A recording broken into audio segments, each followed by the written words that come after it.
Hi, everybody. So today's or this week's lecture is on the topic of industrialization. And we really have kind of three big questions that we're going to be looking at for this week.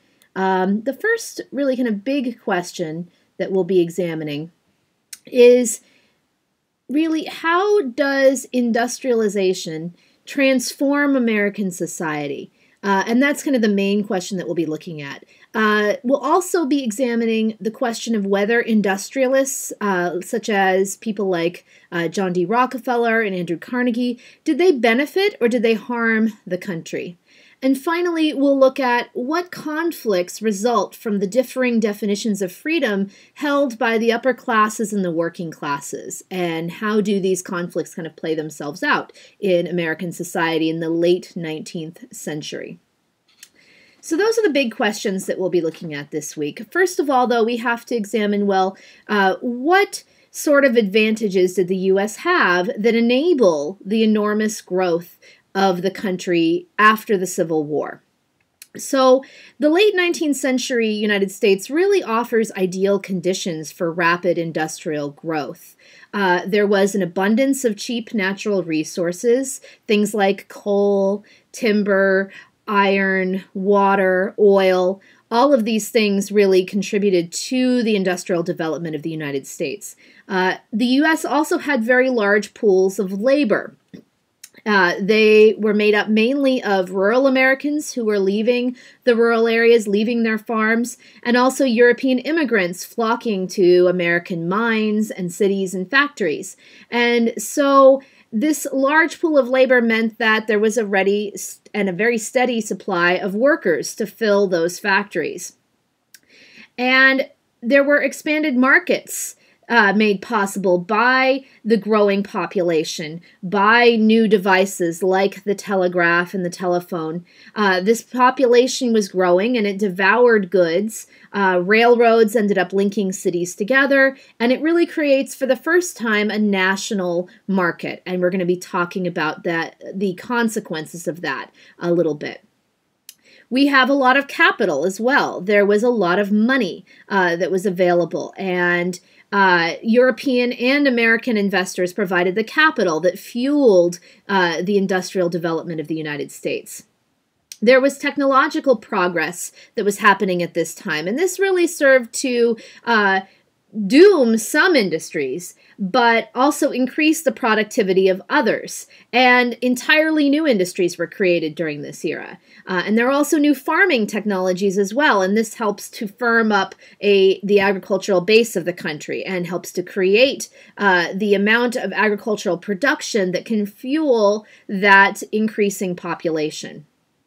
And the government was open and willing to provide, to promote economic growth by giving manufacturers money and land and other resources. And the government was able to do this by supporting big business without putting a lot of regulations on it. And so there was this firm commitment to kind of a laissez-faire attitude of the economy that really created rapid growth from the period 1865 or so up till about 1914.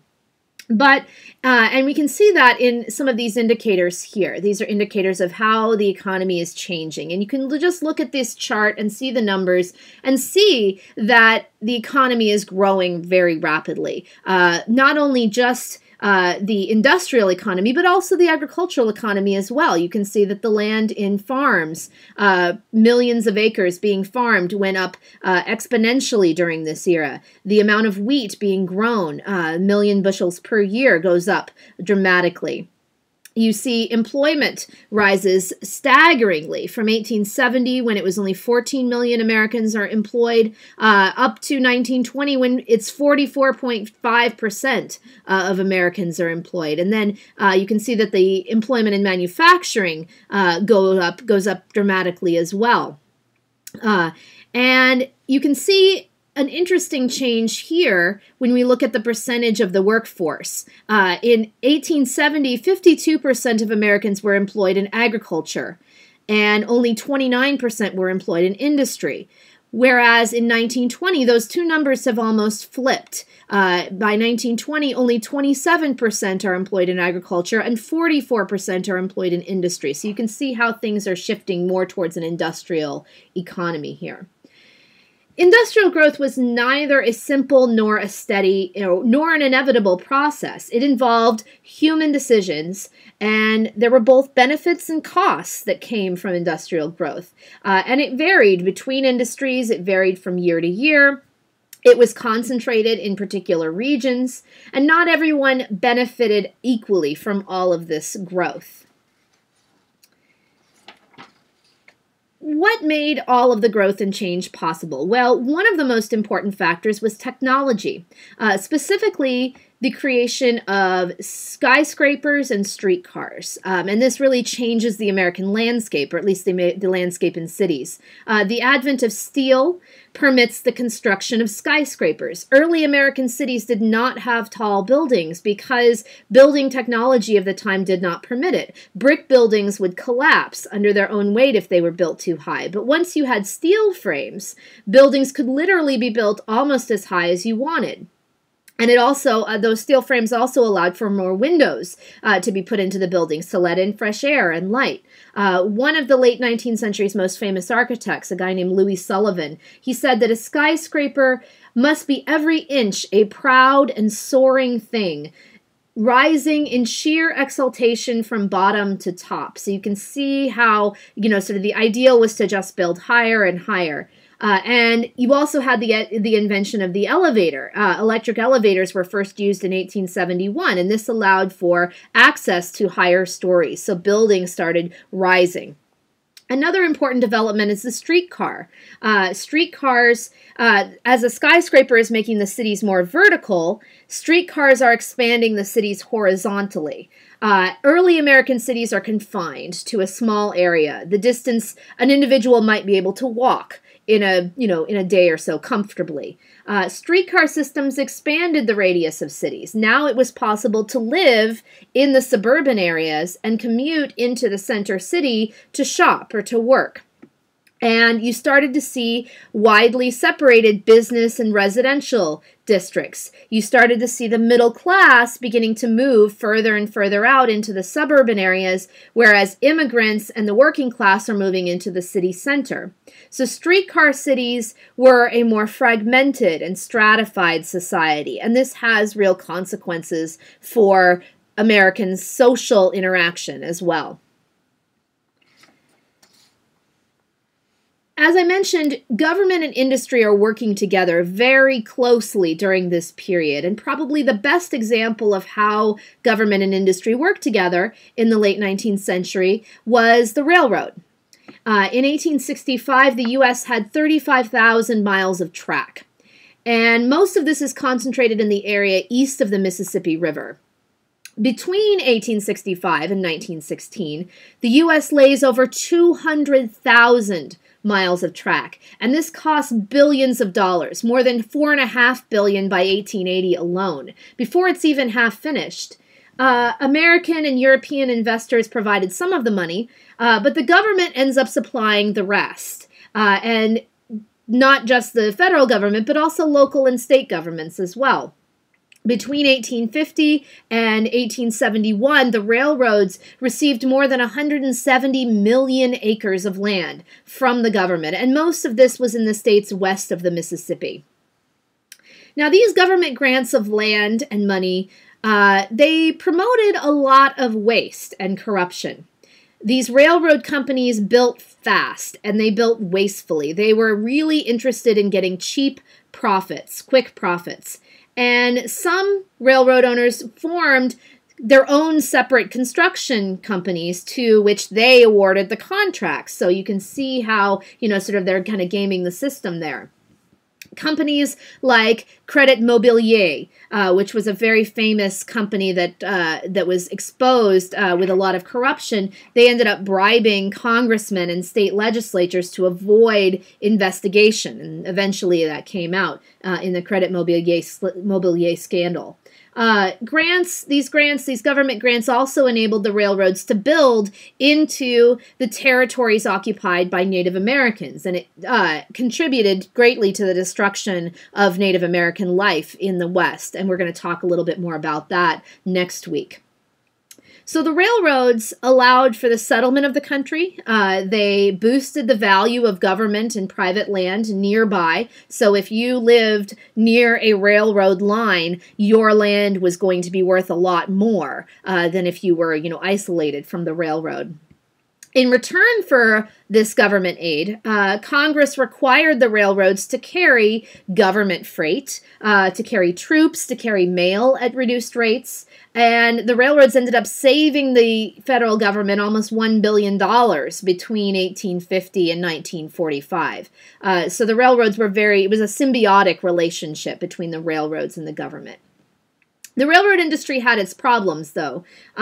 There was intense competition among the different railroads, and these railroad companies, offered all sorts of incentives to attract passengers and business. They would give special rates and favors. They would give free passes to people who shipped a lot of freight. They would give lower rates on larger shipments. They gave kind of secret rebates. There were lots of backroom deals that went on to get reductions. And the railroad managers, they knew that all this competition was not really helping anybody, but nobody really knew how to solve this problem because the railroad industry had exploded almost overnight.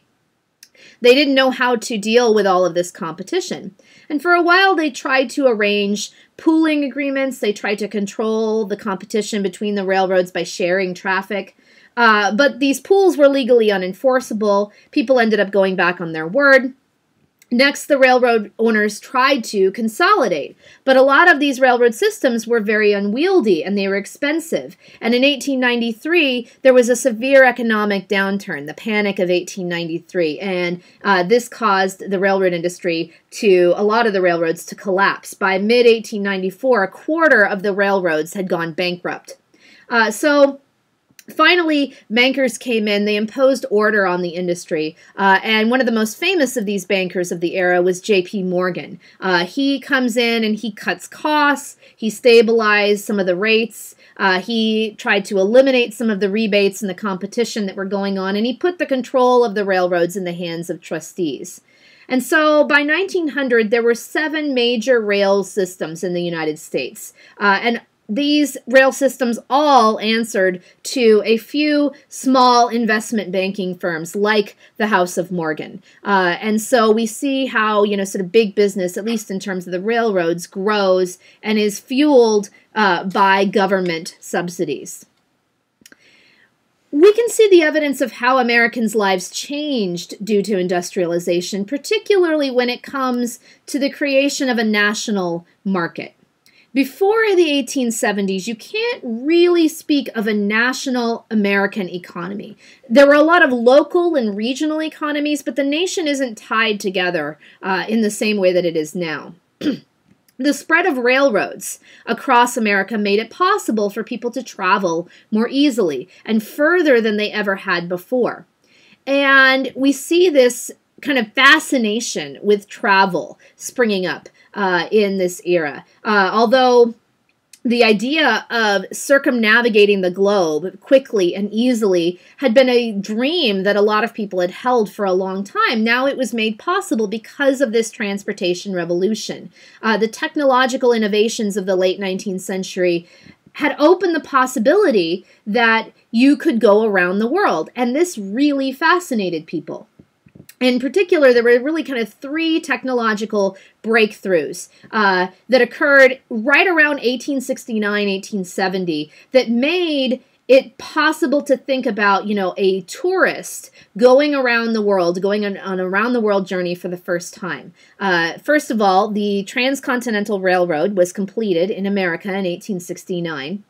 Then in 1870, the following year, the Indian railways across the Asian subcontinent were linked. And then finally, there was also the opening of the Suez Canal. And all of these things kind of made it possible and sparks the imagination of a lot of Americans that you could sit down, you could draw up a schedule, you could buy tickets, and you could travel around the world. And this was something that, previously had been reserved only for, very heroic and hardy adventurers.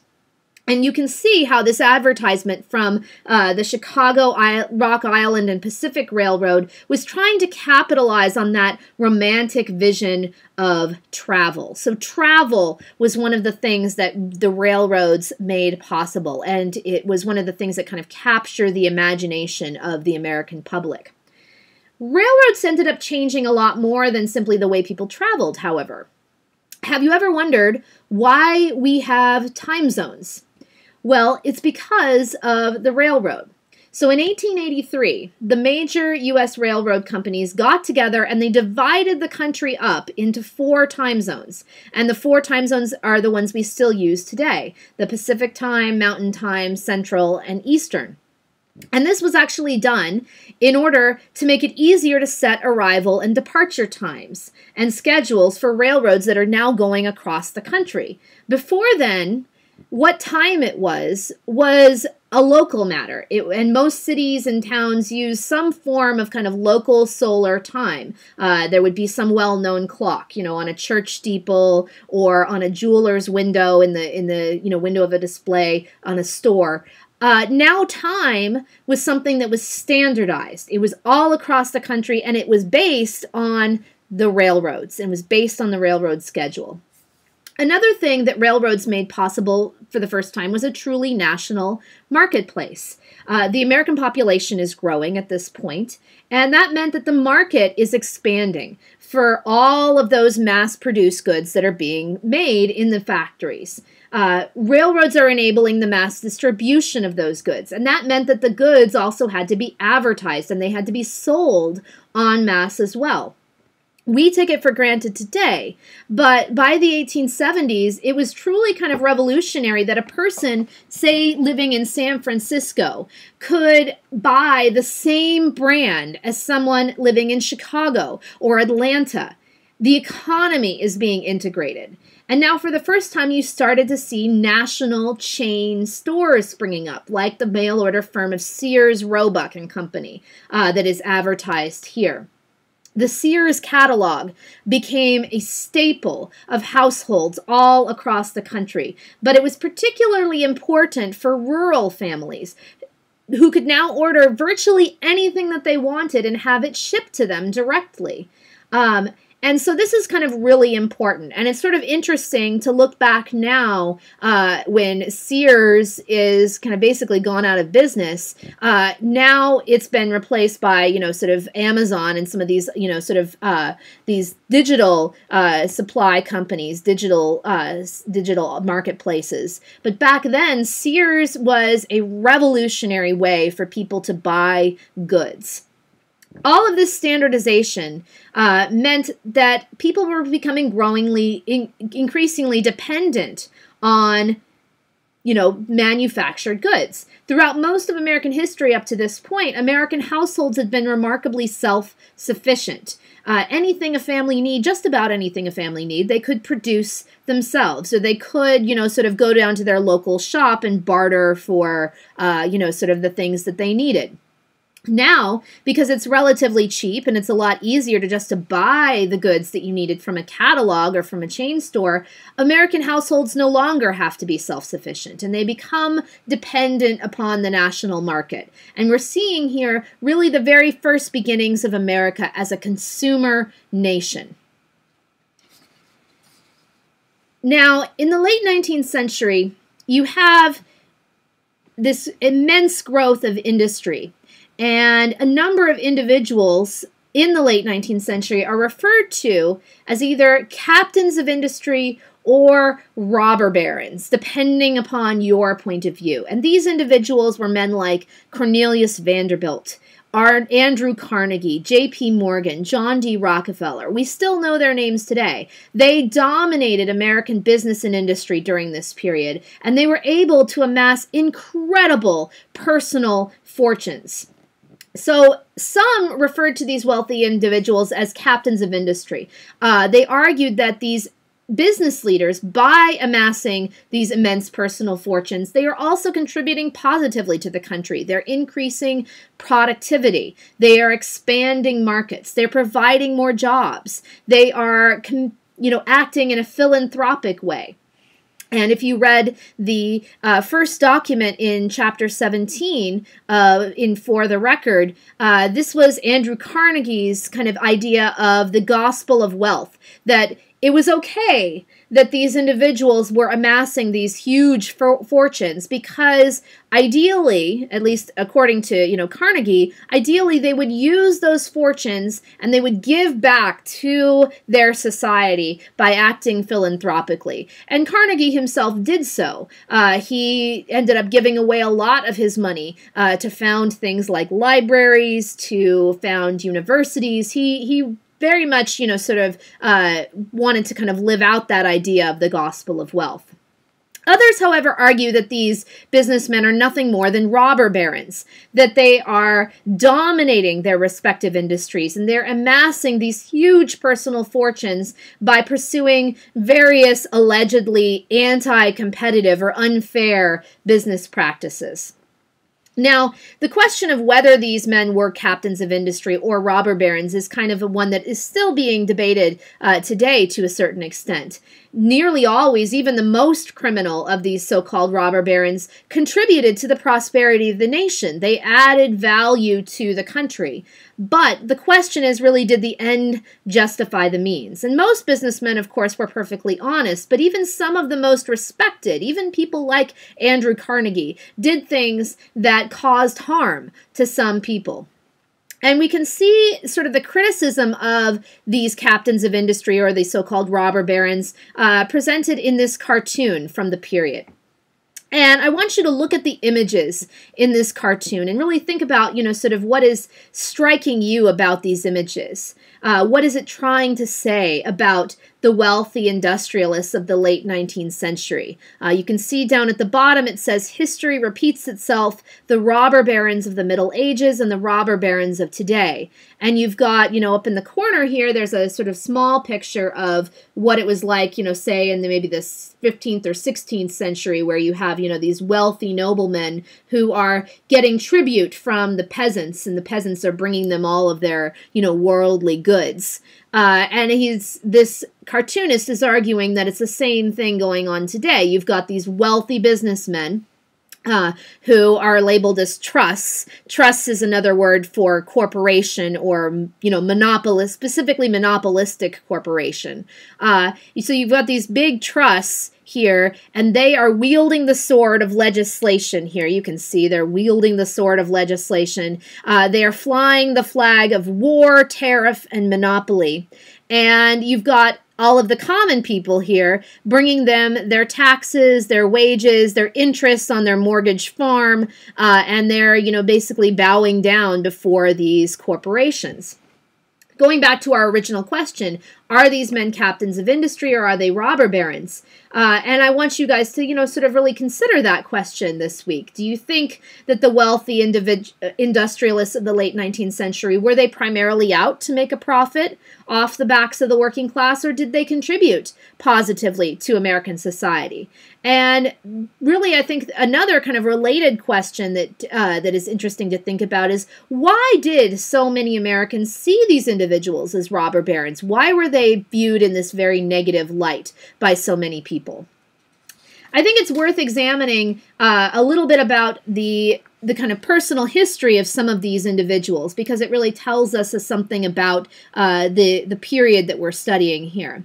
So let's look a little bit about Andrew Carnegie. Andrew Carnegie was an immigrant. He was born in 1835 in Scotland to a working class family. And his family was pretty impoverished, but he also grew up in a home that valued education and culture and politics. His father, William Carnegie, he was poor, but he had educated himself as far as his resources would allow. And he really wanted to make sure that his children received an education. And his father was also very politically active. He was involved in radical labor politics back in Scotland.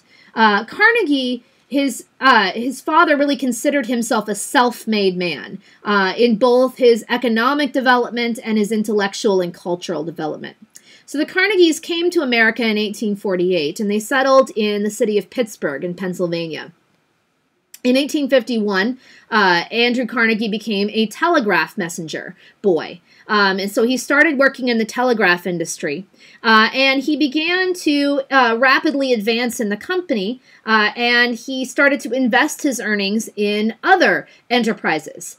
So he started to invest his money in railroad-related industries, things like iron, the creation of bridges, bridge-building companies, rails, and he was therefore able to kind of earn his first big amass his first big lot of capital, and this would be the basis for his later success.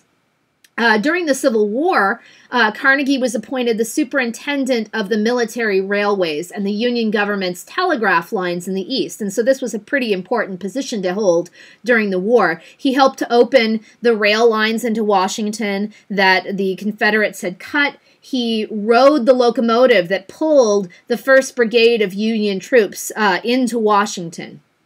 And under his organization, the telegraph service really rendered pretty efficient service to the Union cause and significantly assisted in the eventual victory of the Union. Defeat of the Confederacy required a lot of infrastructure. It required vast supplies of arms, munitions. Railroad and telegraph lines had to deliver these goods. And so the demand for iron products, things like armor for gunboats, cannons and shells, as well as, a whole host of other industrial products, made Pittsburgh a center of the industry during the war. And Carnegie was, sort of kind of the head of all of that. He, really made these railroads and telegraphs essential. After the war, he left the railroads and he began to devote his energies to iron, the ironworks trade. He worked to develop several ironworks, eventually forming the Keystone Bridge Works and the Union Iron Works. And in Pittsburgh in the 1870s, he founded the Carnegie Steel Company, which was kind of the step that cemented his name as one of the captains of industry. By the 1890s, the company was the largest and most profitable industrial enterprise in the entire world. His great innovation, Carnegie's great innovation, was the cheap and efficient mass production of steel rails for the railroad lines. And in 1901, he negotiated with J.P. Morgan to form the U.S. Steel Corporation. This was the first corporation in the world with a market capitalization in excess of $1 billion. And at this point, Carnegie then retires from business, but he had made this huge profit from the deal. And he ends up spending his last years after he had retired as a philanthropist. From 1901 onward, his attention, sort of was turned to, kind of figuring out how to use his fortune, how to use this massive fortune that he had accumulated in a public-spirited way. So he devoted his life to the work of providing the capital for the purpose of public interest, and to really kind of use it on philanthropy. He, sort of wanted to promote the social and economic advancement of the country. So one of the things he did was he established public libraries, not just in the United States, but also in the UK and other English-speaking countries around the world. By the standards of 19th century tycoons, Carnegie was not a particularly ruthless guy. He didn't seem to have the kind of ruthlessness that some of the others did. But the contrast between his life, this massive fortune that he was able to accumulate, and the lives of many of his own workers and the American poor was pretty stark. And one of his biographers commented that maybe with giving away his money, he would justify what he had done to get that money. And this contrast between himself, this vast fortune that he had accumulated, and the people who worked in his own factories really kind of comes into particular focus during the Homestead strike in 1892.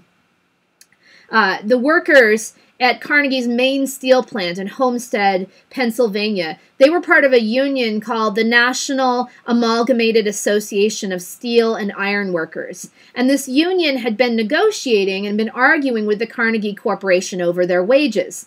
Carnegie was publicly very much in favor of labor unions. He condemned the use of strike breakers, and he told his associates that no steel mill was worth a single drop of blood. But publicly, you know, he seemed to be on the side of the workers, but privately, he hired a man named Henry Clay Frick, who was a rabid anti-unionist, to be in charge of the company's operations. And Frick resolved to break the union at the Homestead plant, and Carnegie went along with it. So in April of 1892, Frick and the union began negotiations over a new contract. The union asks for a wage increase. Frick immediately counters with a 22% wage decrease that would affect nearly half of the union's membership. And he also threatens that if no contract is reached in 29 days, Carnegie Steel would cease to recognize the union. So he's really playing hardball here. When the time runs out, there's no agreement, and Frick begins closing down the mills. He locks out 1,100 men. And he announces he would no longer negotiate with the union. He would only deal with workers individually. The leaders of the union, they are willing to concede on almost every level, except they don't want to dissolve their union. They want their union to continue. And they tried to appeal to Carnegie. They knew that he had defended their right to organize in the past, but Carnegie had left. He had gone on his annual lengthy vacation at this point, and he was inaccessible. They could not get a hold of him. The only person who could seem to get a hold of him was Frick. And Carnegie wrote to Frick and he said, "This is your chance to reorganize the whole affair." He said, "Far too many men are required by amalgamated rules." So he basically sort of argued that the workers would agree to relinquish their union in order to hold on to their jobs. So Carnegie ended up miscalculating that. 3,000 Homestead workers met and they voted overwhelmingly to strike. Frick responded by building a fence around the mills, a 3-mile-long fence, 12 feet high around the steelworks plant. And he basically made it into this big fort, essentially. He put peepholes in the fence for rifles, and he topped the fence with barbed wire. So he basically fortified the plant. And workers named the fence Fort Frick. Frick then turns to the Pinkerton Detective Agency, which was essentially a private army that was very often used by industrialists during the period to break strikes. And when the Pinkertons come in on the night of July 6th, they are met by a very large crowd of workers and their families, including a number of women and children. And there's a battle, basically, that ensues. 14 hours, they start fighting. And the sort of result, by the time the Pinkertons surrendered in the afternoon, 3 of the Pinkertons and 9 workers are either dead or dying. The workers ended up claiming victory in this battle, but it's a short-lived celebration because the governor of Pennsylvania then orders the state militia into Homestead. And they are armed with the latest rifles, and they are armed with Gatling guns, and they take over the plant. Strike breakers who arrived on trains, they were often unaware where they were going or that there was a strike even going on. They just kind of bust in these people to break the strike. They take over the steel mills. And 4 months after the strike is declared, the union's resources are gone. Its members basically end up going back to work. And the authorities, the Pennsylvania authorities, charged the strike leaders with murder. and 160 other strikers are charged with lesser crimes. None of them were convicted, but all the leaders of the strike ended up being blacklisted, and the union is basically broken at this point. Carnegie himself was deeply troubled by the incident. He said it was the trial of his life, and he said, "It is expecting too much of poor men to stand by and see their work taken by others. The pain I suffer increases daily. The works are not worth one drop of human blood. I wish they had sunk." So he ends up regretting deeply what had happened during the Homestead strike in 1892. But that doesn't, sort of really kind of, have much weight with the workers who were, whose union was dissolved and who, some of whom lost their lives. So that's a little bit about Andrew Carnegie. I want to talk a little bit about some of the other industrialists of the era. J.P. Morgan, for example, he was not born into a immigrant or a poor family. He was born the son of a wealthy investment banker in 1837. He gets a great education in the U.S. He goes abroad for a couple of years to study at the University of Göttingen in West Germany. When the Civil War breaks out, Morgan ends up hiring a substitute because that was something that wealthy people could do. And he goes into the business of buying condemned carbines from the War Department and selling them back to the Army after refurbishing them. So during the Civil War, he makes his money by selling equipment to the Union Army. After the war, he founds the company of Drexel, Morgan and Company, which really comes to dominate American banking for the rest of the 19th century. Morgan begins to exert his power over industry, his power as a banker over industry, in 1885 when the New York Central Railroad and the Pennsylvania Railroad are engaged in this fierce battle, this competition that was likely to ruin both companies. Morgan had already helped to float a sale of New York Central stock, and so he had a vested interest in the survival of the New York Central Company. And so he comes in, he mediates the conflict, and he basically comes in and he reorganizes and starts to reorganize a lot of the other railroads, as I mentioned before. His influence ends up spreading to other industries like the telephone industry, the electricity industry, the steel industry. And so his greatest feat of consolidation was the creation of the United States Steel Company in 1901, as I mentioned when we were talking about Carnegie. So he was basically invested in bringing order and planning to American industry through creating these consolidations, through creating these, sort of massive corporations. He said once, "I like a little competition, but I like combination better." And so he's really able to, sort of amass this huge personal fortune by, controlling American industry to a large extent.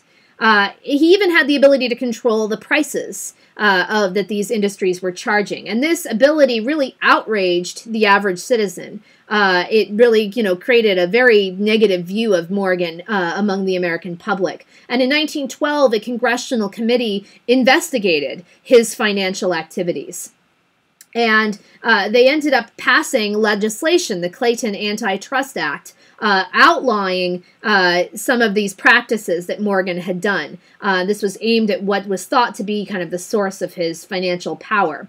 But on the flip side of that, Morgan also generally contributed to the well-being of the American public.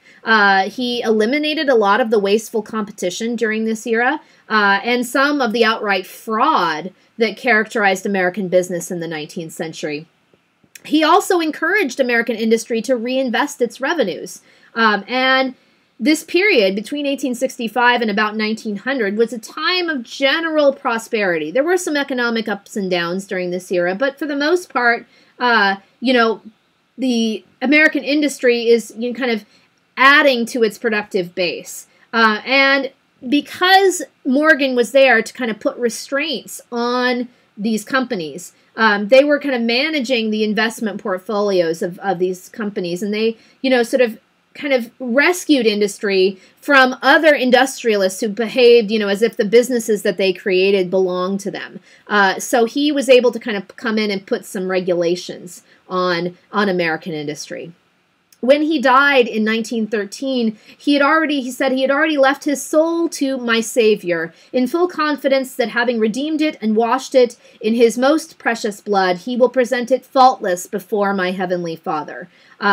Morgan's life had not been faultless, but he had rendered considerable service to the American economy by helping to kind of bring order and planning to the industrialization process.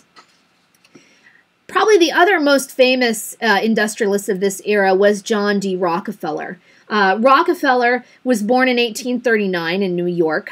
His father was a traveling salesman who sold somewhat dubious products, including things like cancer cures.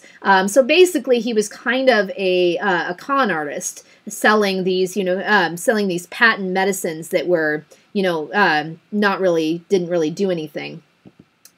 Even as a young boy, John D. Rockefeller knew how to make money. He would buy candies and he would sell them to his brothers and to his other school children for profit. And he began working as an apprentice bookkeeper at the age of 16, and he soon began to start his own businesses. In 1863, he began investing in oil refineries. And by 1870, he formed the company known as Standard Oil, and he served as its president. And it soon grew to become one of the largest producers of oil and kerosene in the country. Standard Oil was so successful in part because Rockefeller negotiated with the railroads for shipping rebates. And so he kind of was able to buy a lot of his competing refineries. And he improved the efficiency of his operations, and he got, discounts on these oil shipments. He was able to undercut the competition and then buy them out. And so, for example, in 6 weeks in 1872, Standard Oil had absorbed 22 of its 26 competitors in Cleveland, Ohio. And gradually, Standard Oil was able to gain almost complete control of oil production in America. And at the time, a lot of legislatures had made it very difficult to incorporate in one state and operate in another. So as a result, Rockefeller and his partners owned separate companies across dozens of states. And so this was very unwieldy. The management of all this business was really difficult. In 1882, Rockefeller's lawyers created an innovative form of a partnership to centralize their holdings, and this was what was known as the trust. He and his lawyers essentially created the trust to centralize all of their holdings, and this drew a lot of attention. Standard Oil's business practices created a lot of controversy, however. The firm was attacked by journalists, by politicians throughout its existence, mainly because it was essentially a monopoly. He had a monopoly on oil production in the United States, and so this gave this big rise to this antitrust movement that we're going to see in the early part of the 20th century. The trust was eventually dissolved in 1892. And at its peak, Standard Oil had about 90% of the market for kerosene products. And in 1911, the Supreme Court held that Standard Oil, which by then still had a 64% market share, that it had originated in illegal monopoly practices, and it was ordered to be broken up into 34 new companies. So Rockefeller is really kind of the one responsible for the creation of these kind of massive corporations, these big consolidated corporations that we see in the late 19th century. Not only was Rockefeller very successful in business, he also was very generous. He gave very generously to various, causes. From his very first paycheck, he was a very religious guy, and so he gave 10% of his earnings to the church. And he also gave a lot to public health causes, to educational causes, but also for science and the arts. The Rockefeller Foundation is one that still grants a lot of money today.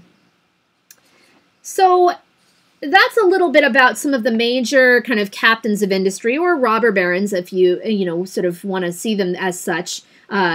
We see that during this era, this was a time in which there was a lot of connection between business and politics. And so we see, kind of political corruption being a major issue during this era.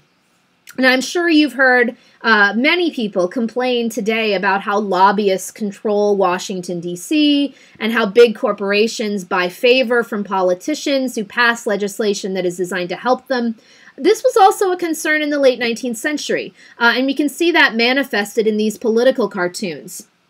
So these cartoons are showing that there's a very sort of strong relationship between business and government. And here in this cartoon, you've got these, sort of large trusts, again here depicted as, sort of fat, wealthy old men. And they are presiding over, they're looming over these legislators here who are kind of hunched over their desks and, comparatively much smaller depicted in the picture. And, they're basically controlling the legislature, controlling Congress. Here in this bottom picture, this is specifically a cartoon that is being critical of Standard Oil. You can see Standard Oil appears here on the top of this octopus's hat here, which looks like an oil refinery well or something. So Standard Oil is up here, and the octopus of Standard Oil is grabbing its tentacles around everything, including the U.S. Capitol building, including what looks like the State House. They might even be reaching down here towards the White House. And so this is, sort of implying that Standard Oil is getting its hooks in all of these different forms of government and controlling the government. So in the late 19th century, both political parties were controlled by powerful political managers with very close ties to business interests. Republicans pursued an economic policy that was based on reducing federal spending, repaying the national debt, and withdrawing paper money or greenbacks from circulation. Democrats didn't agree with everything that the Republicans did, but they were also in the pocket of bankers and financiers. And they resisted a lot of the demands from rural America, which was very deeply in debt at this point, to increase the monetary supply. Some people saw this corporate influence as a big problem, but others were absolutely fine with it. After all, America seemed to be on an upswing economically and productively. So if there is a concentration of wealth, that's inevitable. It's natural, and it's justified by the progress that is being created. And so this is the idea of laissez-faire economics, that the government should leave the economy alone, and the market would inevitably sort everything out. And this is a very popular idea among a number of people during this era. Now, the question really becomes sort of connected to this debate between the link between freedom and equality.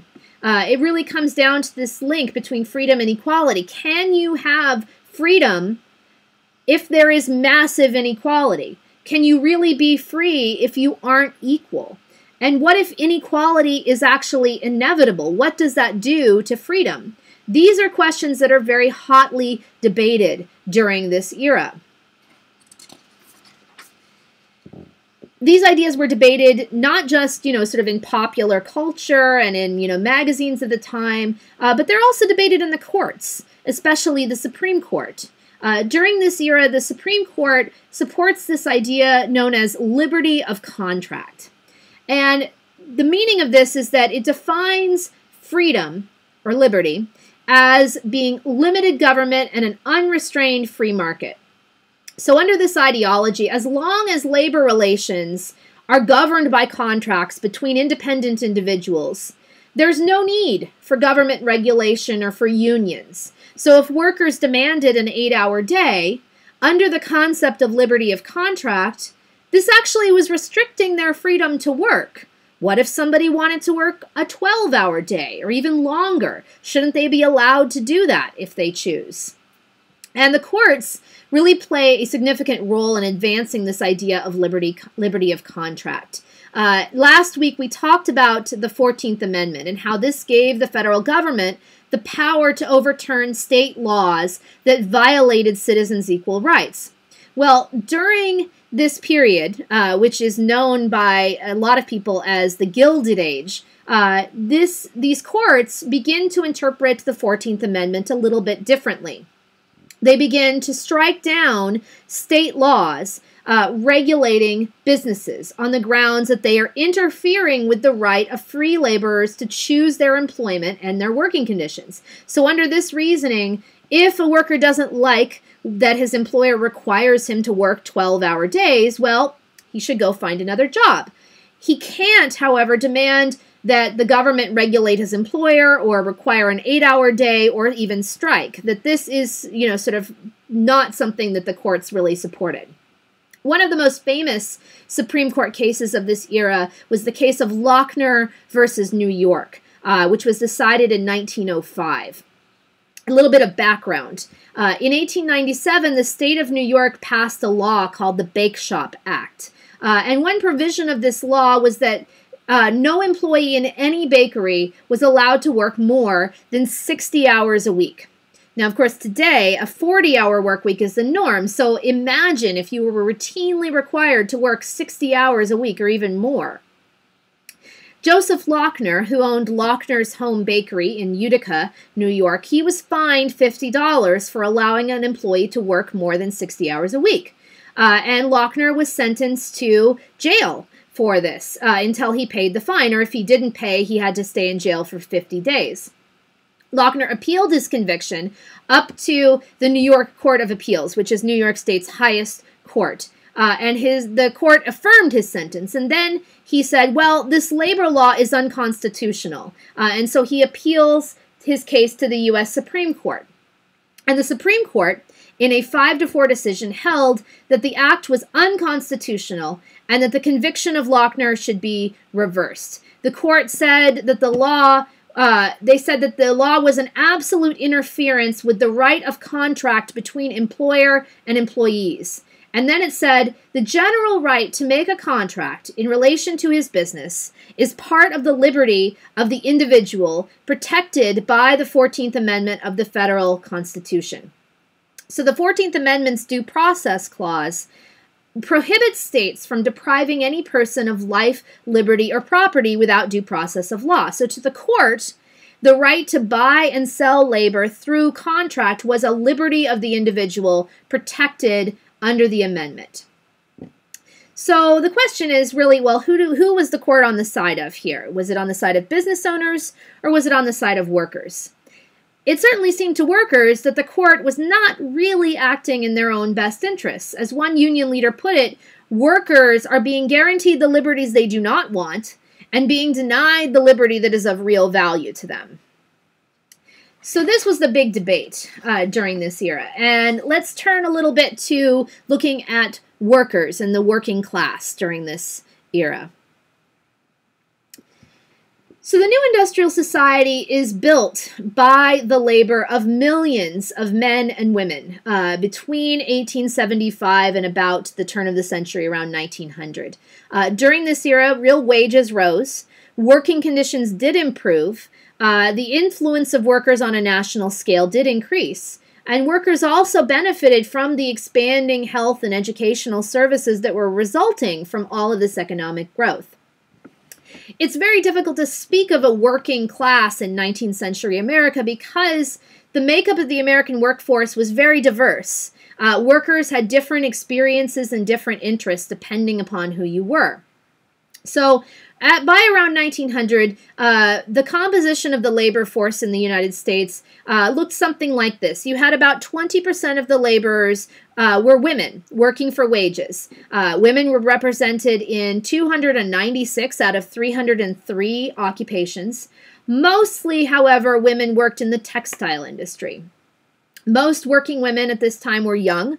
They were single. Most ended up quitting their jobs after they were married. In 1900, only 5% of married women worked outside the home. Now, African-American women were an important exception to this. 25% of black married women worked.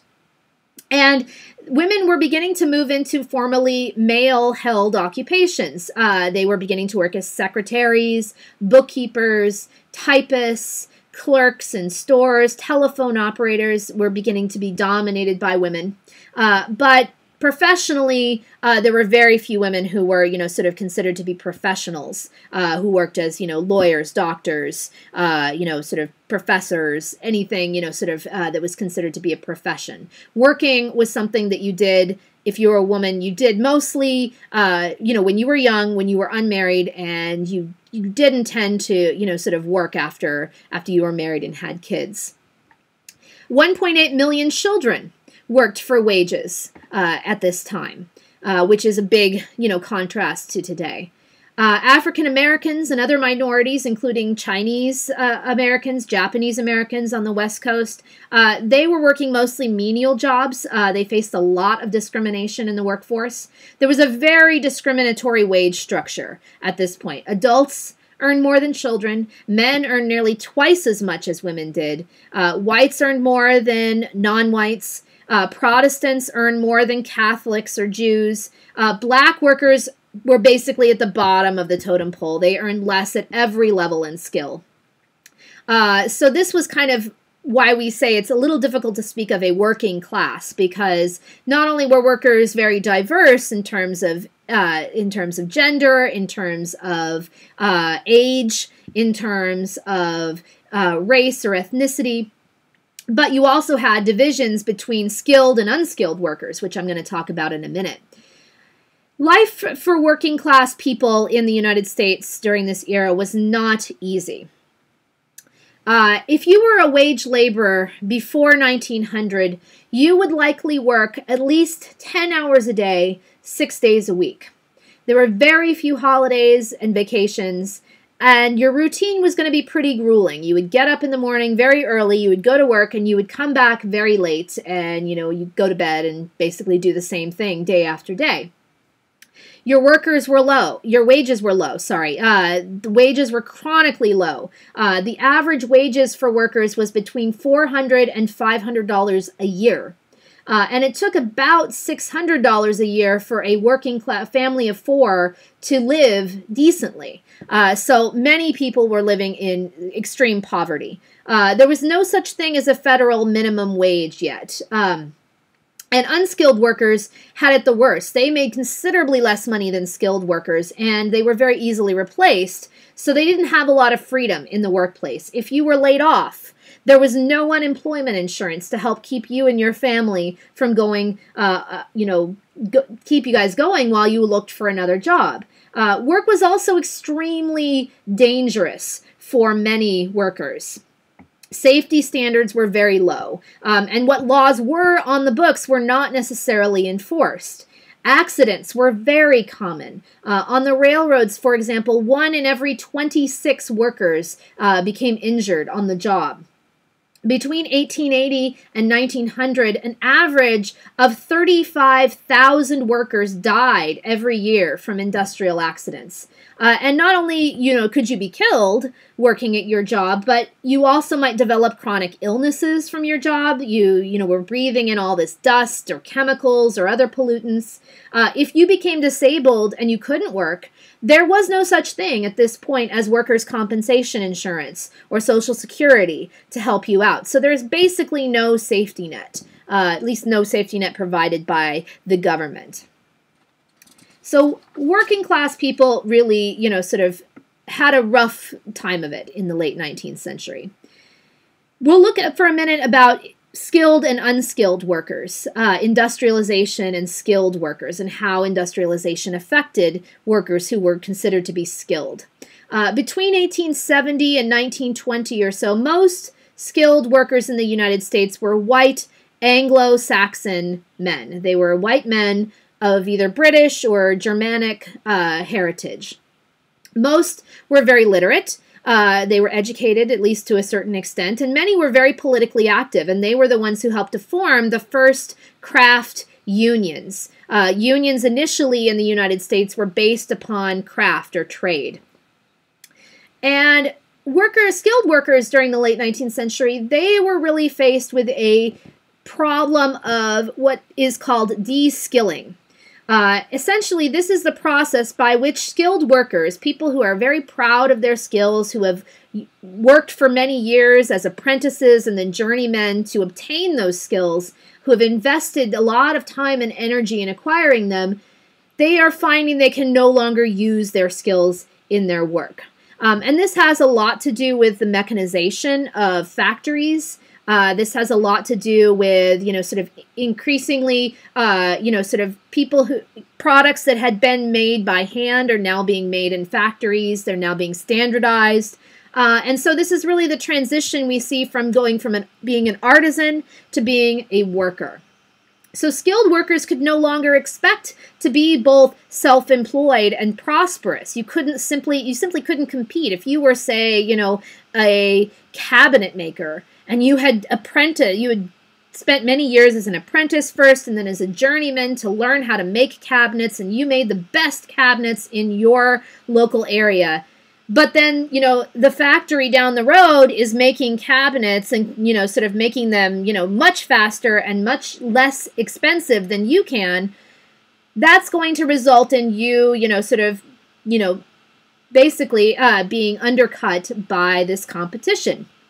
And so for many skilled artisans, industrialization meant profoundly negative changes. And in some industries, new jobs were created as a result of mechanization, and these new jobs required new kinds of skills. But for many, industrialization really meant losing their way of life. For unskilled workers, these were, people who were the unskilled workers, and, what did they end up doing? These were people who tended that automatic machinery in the factories. They carried goods and raw materials back and forth. They would clean the factory floor. Sometimes they were referred to as factory hands or wage slaves. These jobs were very repetitive. They were dead-end. They were oppressive. They were low-paying. They were very insecure. And they were created when the work of traditional craftsmen had been kind of subdivided and automated and mechanized. So the process of de-skilling that skilled workers are facing, the unskilled workers are kind of in some ways benefiting from that, because now they are able to get jobs in the factories, punching a hole in a, in a leather boot. And that's the only job that they do. Rather than make the entire shoe, they just punch a hole in one after another on this assembly line of, boots that's going past you. And, you're doing that one specific task. The number of factory jobs in the United States in the late 19th century was increasing faster than the native-born white population. And so factory work was really becoming the domain of either recent immigrants or of non-white native-born Americans. And so wages are falling, working conditions are more difficult. Many found it very difficult to adjust to factory work. Factory work was a very different thing from working, by yourself in a shop.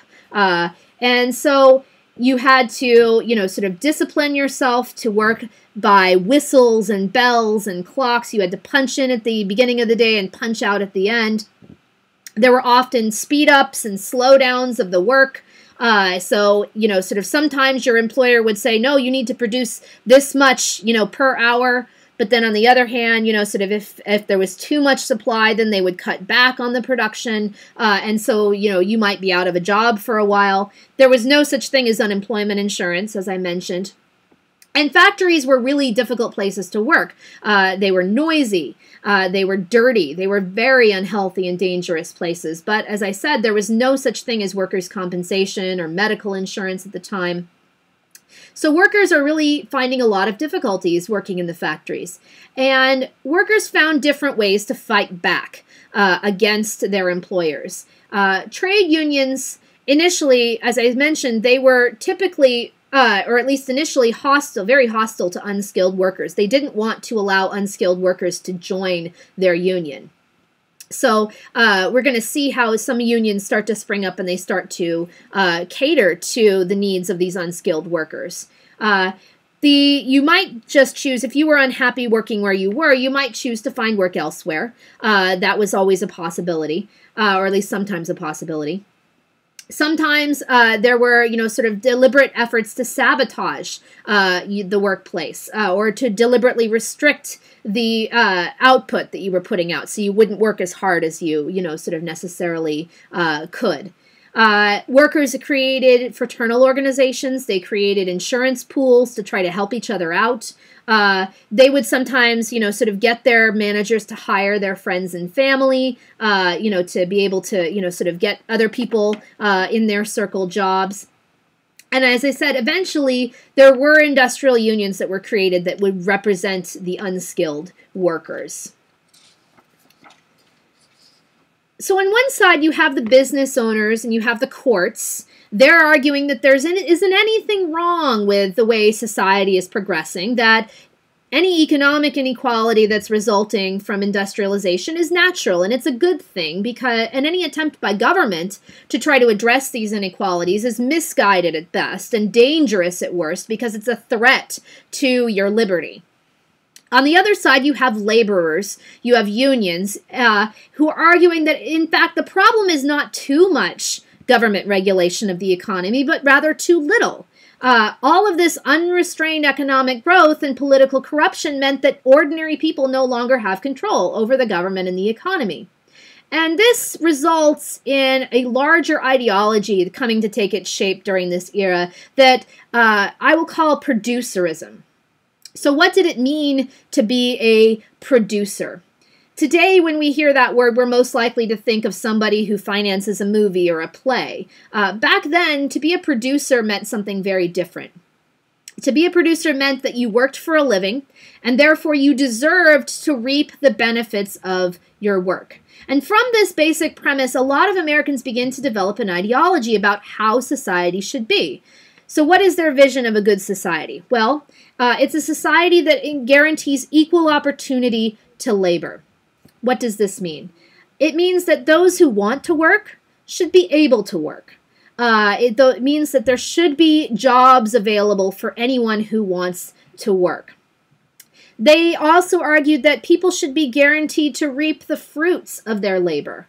What does this mean? Well, it means that workers should get back what they put out. If you work really hard for a company, you should be able to get back what you are, giving to that company.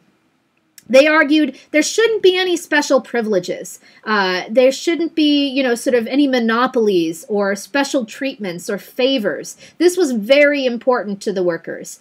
And they also argued in general, for equal rights for everyone. And that was seen as kind of the antidote to special privilege. If there are no special privileges, then everybody is kind of treated in an equal way. And so these producers or workers argued that the proper role for government in a good society was that government was to provide a level playing field, economically and politically. So an example of this, in 1879, a prominent union leader named Ira Stewart gave a speech that he entitled A Second Declaration of Independence. And in this speech he said, slavery is the child of poverty, instead of poverty, the child of slavery. And freedom is the child of wealth, instead of wealth, the child of freedom. Now, when he talks about slavery, he's not talking about African-American slavery, which was abolished after the Civil War. He's talking about what was known as wage slavery, the idea that workers, especially factory workers, were essentially, they were paid so little and they were, given so little consideration by their employers that they were basically slaves, that they were slaves to their employer because their employer, held them hostage essentially by, by giving them such a low wage. And he said, slavery results from being poor, not the other way around. Freedom results from having wealth, not the other way around. So he concludes, if we want universal freedom, we need universal wealth, or at least everyone should have a base standard of living so that people don't need to worry about their survival and they can be free to pursue their interests. Now, it's interesting, I think, that he calls this a second Declaration of Independence. And he actually gave this speech on the 4th of July.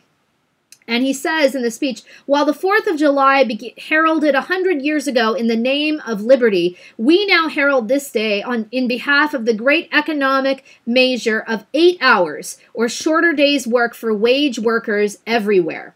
So he's arguing for an 8-hour day, and an 8-hour day was something that workers really pushed for during this period. He argued that having more leisure time, having more rest time, will cultivate habit and customs and expenditures that mean higher wages. That if workers are allowed to have some time to themselves, if they don't have to just keep slaving in, 10, 12 hours a day, if they have some time to rest, they will be more productive. This will result in more profits for the company. This will mean that wages can go up. And he says, if the worker's power to buy increases with his power to do, granaries and warehouses will empty their pockets and farms and factories will fill up with producers. So he's arguing if you pay your workers enough so that they can buy your products, this is something that's going to be beneficial for everybody. So he wasn't just appealing here in this speech to workers in the United States. He also had kind of an international vision. He appealed to workers in other countries for support. We see during this era kind of a new sense of identification between American workers and their, fellow working class people overseas. And ideas are starting to circulate back and forth across the Atlantic. Ideas like socialism and even communism are becoming very popular, not just in Europe during this era, but in America as well. So even though it's hard to unite the different elements of the working class, we do start to see a lot of union activity during the late 19th century. They do make themselves kind of known as an important force in American society. As I mentioned, early unions often represented skilled workers in local areas, but we do start seeing some national unions emerging. And the first major labor union to come into being on the national scene in the post-Civil War era is the Knights of Labor in 1869. And this is a very significant development in the history of American labor because it's the first time that a union had attempted to unite all working class people. So they welcomed everybody who toiled, regardless of skill, regardless of religious belief, regardless of sex, regardless of color. So this meant that it organized women. It also had black members as well.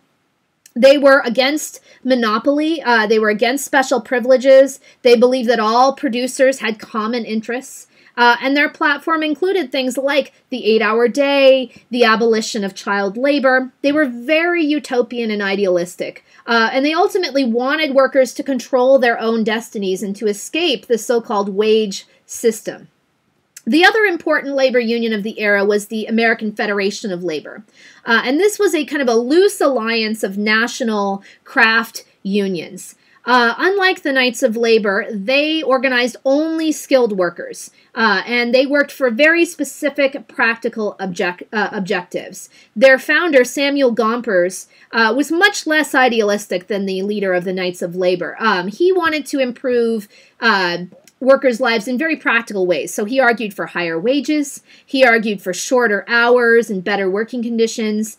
They did not allow women, they did not allow African Americans to join, so they were, restrictive in that sense. Now, what is kind of the fruit of all of this union activity? Well, between 1880 and 1900, there are more than 23,000 strikes across the country, involving 6.6 million workers. And you can see on this map here the counties reporting strikes between 1870 and 1900. And you can see it goes all the way across the country. There are strikes in every region of the country, with, I guess, the exception of Nevada. Nevada was not a very populated state at this point. You can see that, there are some major strikes happening in kind of the so-called Rust Belt. So you've got, in Illinois and then across Ohio and Pennsylvania and kind of, West Virginia area here as well. So workers during this era, they are generally trying to humanize the factory. They want to be able to set the pace of their work. They want to be able to set the quality of their work and set the tone of their workplace. They want to be able to, have things like an 8-hour day, have, sort of some time to themselves, be able to be, sort of to buy the products that they are producing. Employers, on the other hand, believe in the so-called iron law of wages, in which it's supply and demand, not the welfare of the workers who are dictating wages. Employers wanted their workforce to be docile. They fired union members. They hired strike breakers and scabs to replace workers who went on strike. They used a whole variety of weapons, including court injunctions and even violence, if necessary, to put down these strikes. And for the most part, they were largely successful. What we see during this era is an increasing amount of class violence, and a lot of this had to do with, at least in part, with some of these, sort of labor union activity and strikes. This picture here is an engraving of the Haymarket bombing and the ensuing riot that took place.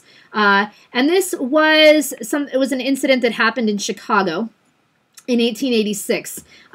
Labor unions were calling for a general strike in Chicago, and when they did so, things quickly turned deadly when there was a shooting at a local factory during one of these riots. And the next day, a meeting was called in Haymarket Square to protest this killing. And towards the end of the meeting, a bomb exploded in the crowd, and there were a number of police officers who were killed as a result. And this resulted in the local police rounding up labor leaders and who were suspected to be kind of, radical anarchists. 8 of these men were eventually brought to trial for conspiracy. Now, it was never proven that any of them actually threw the bomb, but they were convicted on the charge that their inflammatory speeches and publications had incited the actions of this mob. And the Haymarket Affair was, maybe one of just the best-known example of the kind of unrest that the U.S. is witnessing during the late 19th century over the problems that are created by industrialization and the growing inequality in society. And the big question really here is, how is freedom going to be defined in this new industrial age? Does freedom mean the right of individuals to just freely pursue their own economic self-interest? Or does it mean an effort to try to ensure a more fair and equal distribution of the benefits of the new industrial economy? So these are questions that people are really debating. And it's not simply the working classes who are dissatisfied with the way society seems to be progressing during the Gilded Age. The growing gap between the super rich and the rest of society seemed to be increasingly more obvious to many middle-class Americans as well. Particularly social reformers. And we can see this disparity reflected very starkly in the scenes depicted in these 2 photographs. You have this view on the left here of wealthy socialites strolling in a spacious park. They are dressed in their finest Sunday best. And on the right, you have the scene of a tenement, working class people living in squalor, stacked upon each other. And many Americans are becoming more and more aware of this disparity and very concerned about what it means for the future of the country.